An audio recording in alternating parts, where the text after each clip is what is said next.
Minister, the Taoiseach has said that no one will face disconnections this winter. He has said that people won't be left sitting in the cold, dark houses. What he hasn't said is how this is going to be accomplished, how the 400,000 people who have prepaid meters, how they will be looked after. These are vulnerable people who are now terrified because of the lack of information and direction from the government. They will have to choose this winter between heating their homes or between what they can buy in the shop.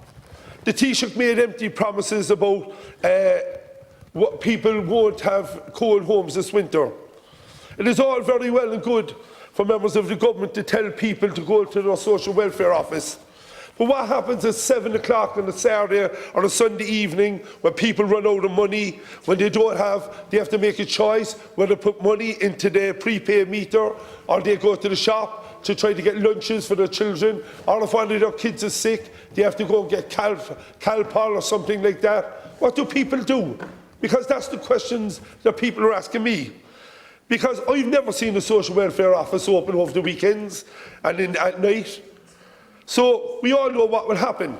The likes of penny dinners, St Vincent de Paul and other charities will step in like they always do, but they shouldn't have to.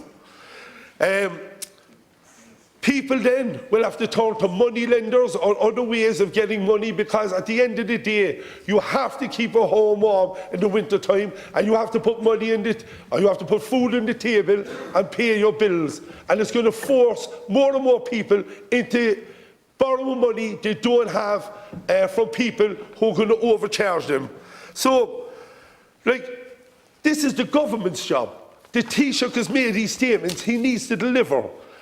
We're supposed to be one of the wealthiest countries in the world, with our GDP regularly ranks in the top 5 globally. But the reality is that in rich countries like ours, no child should have to go cold or hungry. No older person should be standing in their local shop trying to soak up the heat before they go back to a cold home and put on 2 or 3 coats trying to keep themselves warm.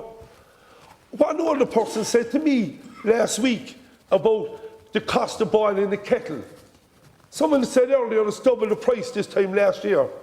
Isn't that shocking that an older person is worried about boiling the kettle because of the cost of the energy, the one luxury that a person might have? Listen, we welcome the €600 credit, and for some people this will make a real difference, but for the majority of people it won't. People are being forced to pay off bills with their prepaid meters that they can't afford, and unfortunately this €600 isn't enough.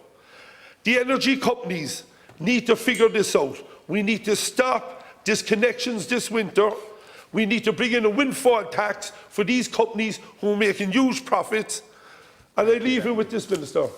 Today on 96 FM, there was a gentleman on the from Youghal who said he had to close his cafe because he cannot afford his energy bills. This is the start of it.